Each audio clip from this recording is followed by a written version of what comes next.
My channel. আজকে আমি খুব সহজ পদ্ধতিতে সয়াবিন আলুর তরকারি তৈরি করে দেখাবো। আশা করি ভালো লাগবে। প্রথমে ভিজিয়ে রাখা সয়াবিন ভেজে নিতে হবে। তার জন্য প্রথম অল্প তেল দিলাম কড়াইতে, ভিজিয়ে রাখা সয়াবিন দিয়ে দিলাম।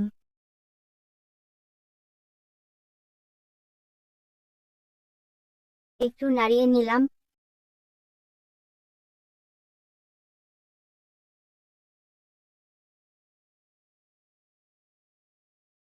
এরপর একটু হলুদ গুঁড়ো, একটু নুন দিয়ে ভেজে নিলাম।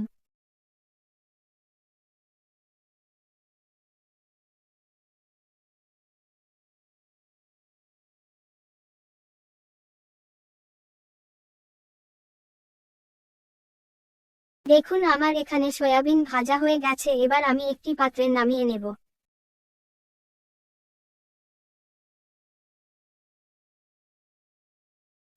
এরপর কড়াইতে তেল দিলাম।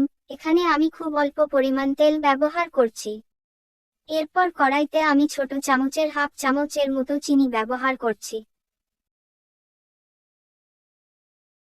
এরপর তেজপাতা দিয়ে দিলাম। একটু নাড়িয়ে নিলাম।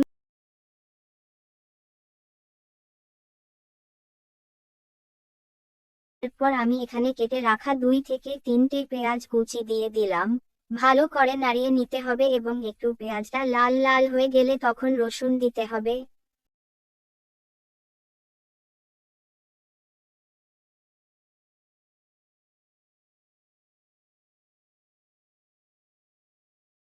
দেখুন এখানে পেঁয়াজটা হালকা লাল হয়ে এসেছে, এবার এখানে রসুন দিয়ে দেব 6 থেকে 7টার মতো থেতো করে রাখা। এবার ভালো করে ভেজে নিতে হবে। এরপর কড়াইতে আমি এখানে 1 চামচের মতো লঙ্কার গুঁড়ো ব্যবহার করছি।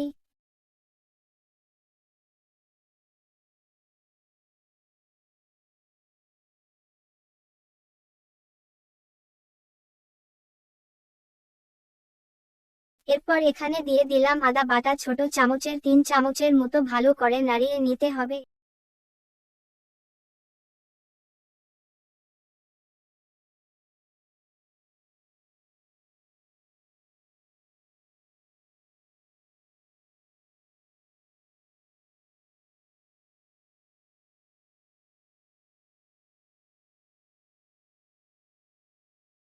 এরপর 1 চামচের মতো হলুদ গুঁড়ো, দেখুন এখানে আমি কড়াইতে হলুদ গুঁড়ো দিয়ে দিলাম। এবার ভালো করে কষিয়ে নিতে হবে মশলাটাকে।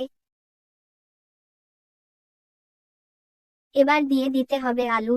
ভালো করে আলু আর মশলাটি মিশিয়ে নিতে হবে, ভালো করে কষিয়ে নেব। এবার লবণ দিয়ে দিলাম।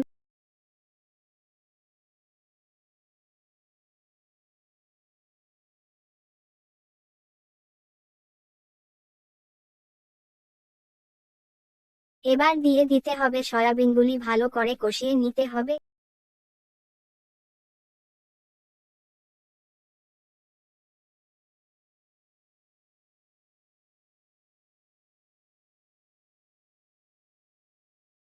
এখানে আমি চিকেন মশলা আর মিট মশলা ব্যবহার করব, খুব সুন্দর এবং টেস্টি হয়।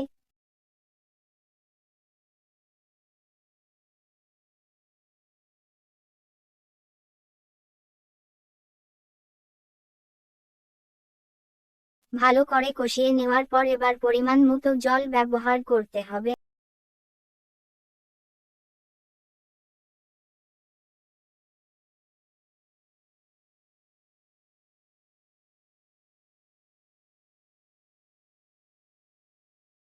আমি এখানে পরিমাণ মতো জল ব্যবহার করছি।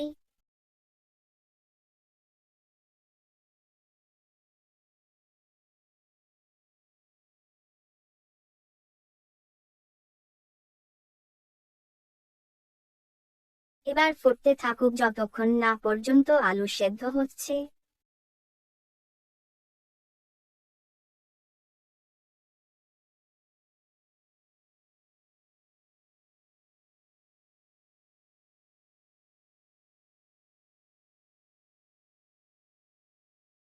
দেখুন বন্ধুরা তরকারি হয়ে এসেছে, এবার নামিয়ে নেব।